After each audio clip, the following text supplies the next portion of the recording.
En el mundo empieza en China, donde luego de que las autoridades mexicanas propusieran un significativo aumento en los aranceles a la importación de automóviles ligeros provenientes de países sin tratados comerciales, como el gigante asiático, este reaccionó con firme oposición. Así lo expresó Lin Jian, portavoz del Ministerio de Exteriores, quien lo catalogó como un acto de coerción.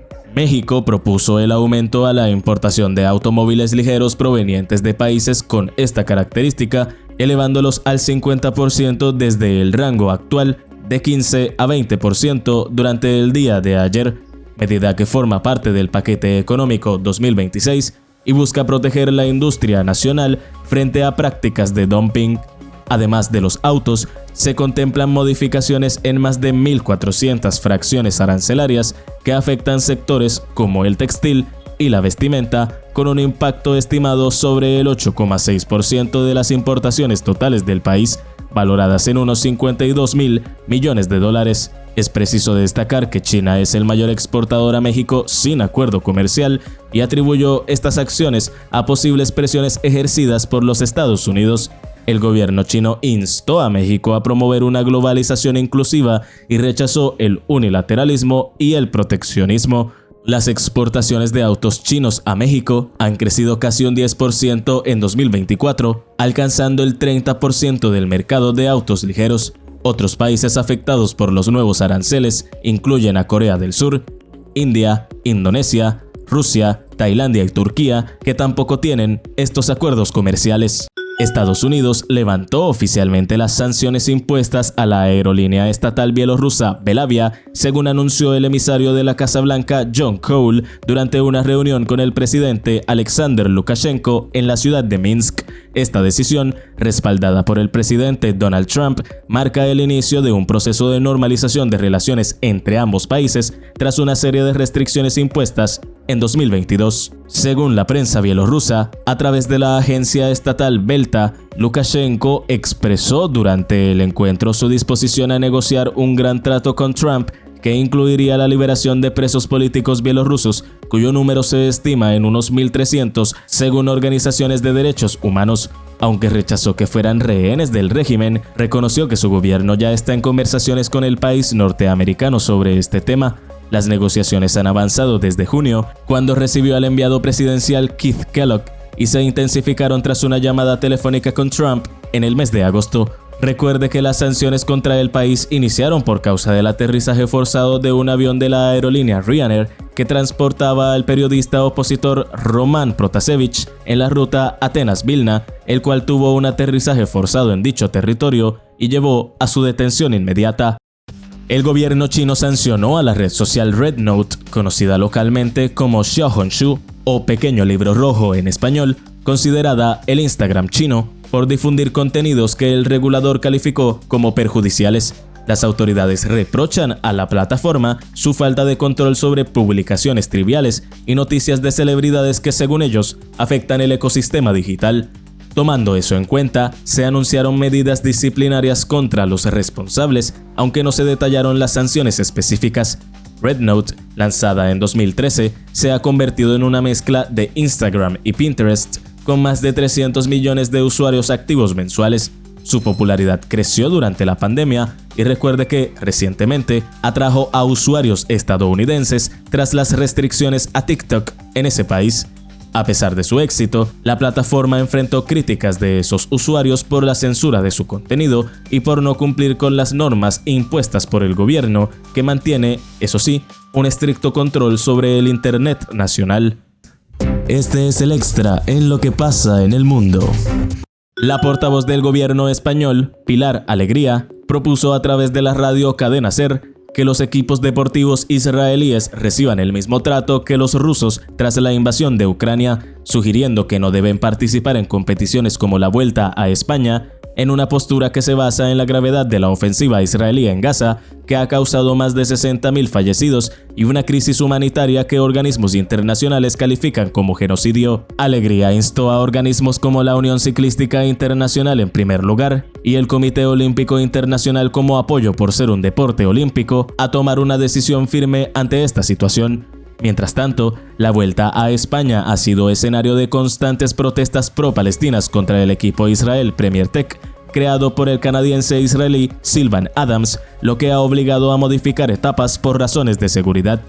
El equipo, que solo cuenta con un ciclista israelí, ha eliminado referencias al país en su uniforme, pero continúa en la competencia y piensa terminarla este domingo en la ciudad de Madrid. Estas tensiones reflejan el deterioro de las relaciones entre Israel y España, especialmente desde que el gobierno de Pedro Sánchez reconoció al Estado de Palestina en mayo de 2024 y que acaba de anunciar nuevas medidas destinadas a poner fin al genocidio en Gaza. La inflación interanual de Estados Unidos subió al 2,9% en agosto de 2025, 2 décimas más que en julio, según el Buró de Estadísticas Laborales. La inflación subyacente, que excluye energía y alimentos, también subió 2 décimas hasta un 3,1%, lo que coincide con las previsiones de los analistas en un aumento de precios que se atribuiría en parte al impacto de la política arancelaria del presidente Donald Trump. Es preciso destacar que este dato se dio unos días antes de la próxima reunión de la Reserva Federal sobre los tipos de interés el próximo 16 y 17 de septiembre y que se ha mantenido cautelosa en cuanto a una posible reducción de estos pese a las presiones de la Casa Blanca. En términos intermensuales, el índice de precios al consumidor aumentó un 0,4%, impulsado por el alza del índice de vivienda de 0,2%. También es preciso destacar que el índice de energía decreció 1,1% en el mes de julio, impulsado por la disminución de 2,2% en los precios de la gasolina durante ese mes. Para terminar, en Argentina, un tren de la línea Roca chocó contra un micro de pasajeros en un paso a nivel en Ezeiza, Buenos Aires, dejando al menos 12 personas heridas, de las cuales 10 fueron trasladadas con lesiones leves a un hospital cercano. El micro pertenecía a la empresa Tienda León y transportaba empleados del Aeropuerto Internacional de Ezeiza. El accidente ocurrió alrededor de las 6 de la mañana, cuando el tren impactó la parte trasera del vehículo que circulaba, según la reconstrucción del hecho, por la calle Pedro Pravás. Tras el siniestro, el servicio del ramal Roca quedó limitado entre Constitución y Montegrande, con demoras y cancelaciones entre Ezeiza y Cañuelas.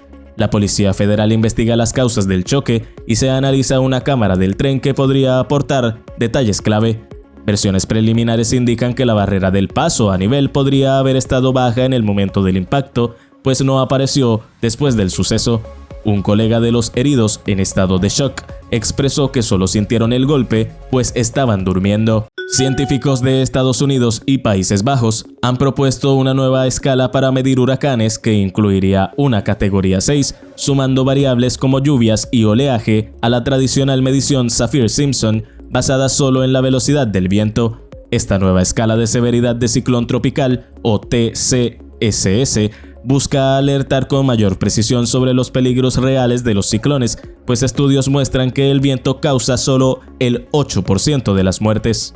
Esto en contraste a la marejada ciclónica y la lluvia, que provocan el 49% y el 27% respectivamente. La propuesta, publicada en Scientific Reports, se basa en investigaciones que demuestran que las personas toman decisiones más informadas cuando se les comunica el riesgo con esta nueva escala, con ejemplos como los huracanes Wilma y Katrina, que fueron más destructivos de lo que indicaba su categoría oficial, ilustrando así la necesidad de este cambio, pues en la escala TCSS serían de categorías 6 y 5 respectivamente. Los expertos esperan que esta nueva clasificación ayude a salvar vidas y mejorar la respuesta ante emergencias climáticas. La Corte Suprema de Brasil declaró culpable al expresidente Jair Bolsonaro por intentar romper el orden democrático tras perder las elecciones de 2022 frente a Luiz Inácio Lula da Silva. El voto definitivo fue dictado por el presidente de la primera sala, Cristiano Zanin, y con 4 votos contra 1, el tribunal concluyó que Bolsonaro lideró una organización criminal jerárquica que buscaba mantenerlo en el poder por cualquier medio, incluso mediante un golpe de Estado. La Fiscalía presentó pruebas de una campaña sistemática de descrédito contra las instituciones y el sistema electoral, seguida de acciones violentas tras la victoria de Lula, incluyendo el asalto a las sedes del gobierno en enero de 2023.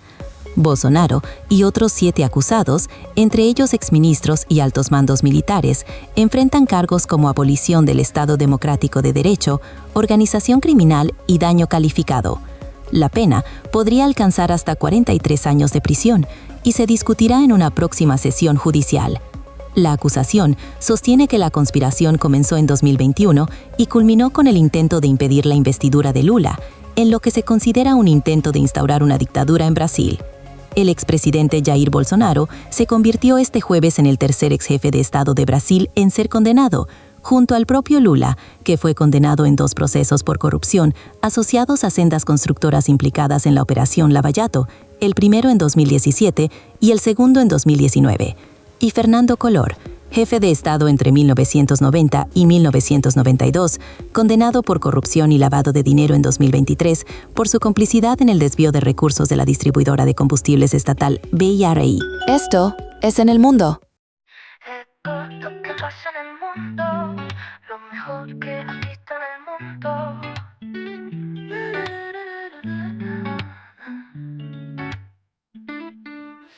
Esto es lo que pasa en el mundo, lo mejor que has visto en el mundo.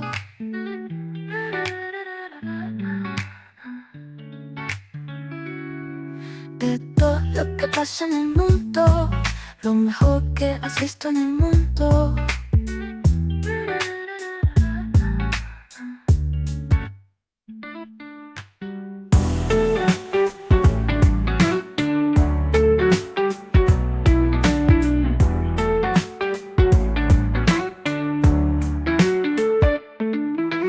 Esto es lo que pasa en el mundo, lo mejor que has visto en el mundo.